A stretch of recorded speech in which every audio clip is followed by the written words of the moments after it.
For my next video, I'd like to do one on the Android Samsung Galaxy S25 Ultra and all those phones under it, the S23, the S24, the S22, all those many different phones, and some of the phones that are not necessarily Samsung that also fall into this line.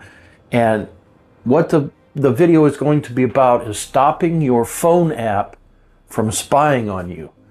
Okay, and it has a very vulnerable access that's been given it permission that there shouldn't be permissions to your phone app. Okay, so as I like to say, let's dive right in. So first off, the phone app, you go to the app, tap and hold it, and then go to I for information. Okay, and that gets you to your phone app. So obviously I have notifications allowed, and here's where you want to go, permissions. Okay, so I'm going to scroll down, and these are the ones that are not allowed. So by default, these will be allowed. Okay, so there's no reason why your phone needs access to your photos or videos. So we're going to allow it limited access.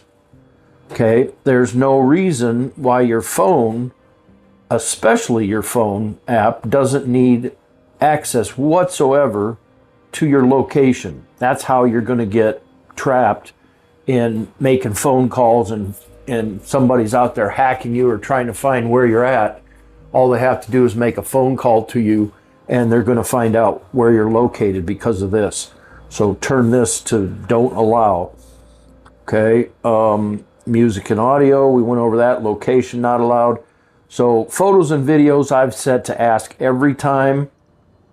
So that way, or I mean, allow limited access. So it's going to ask me every time if it comes up or if the app tries to go into my photos, it's going to ask me for permission.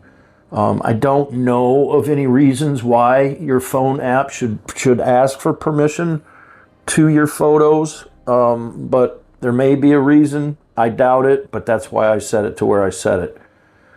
Okay, then the ones that are allowed, calendar. So if you want to make a phone call through your calendar, call logs, you want those. The phone, you definitely want the phone app to keep track of the call logs.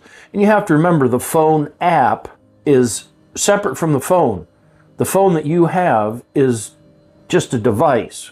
Without the phone app, you're not going to get any telecommunications. So it's really kind of two different things. The telecommunication part of your phone is the phone app. Okay, so we'll go back. Contacts, obviously we want to allow that so we can have our contacts to bring up and call them. Notifications, I want to be notified when I'm receiving a call or miss a call. Phone, obviously that's a must, so we have to allow the phone app to have access to the phone.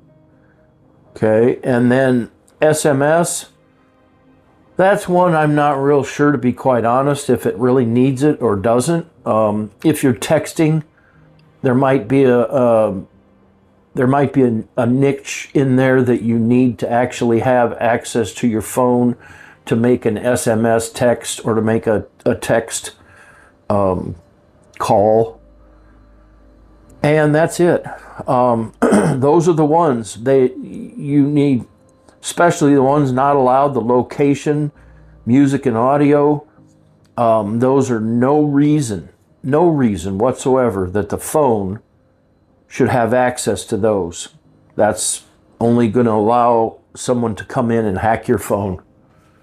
So that is my video on the phone and setting the correct permissions for it. I hope you found my video to be helpful. Thank you for being here. Please click like and subscribe to my channel. Leave me a comment down below. Thank you for your time, and until next time, I'm out.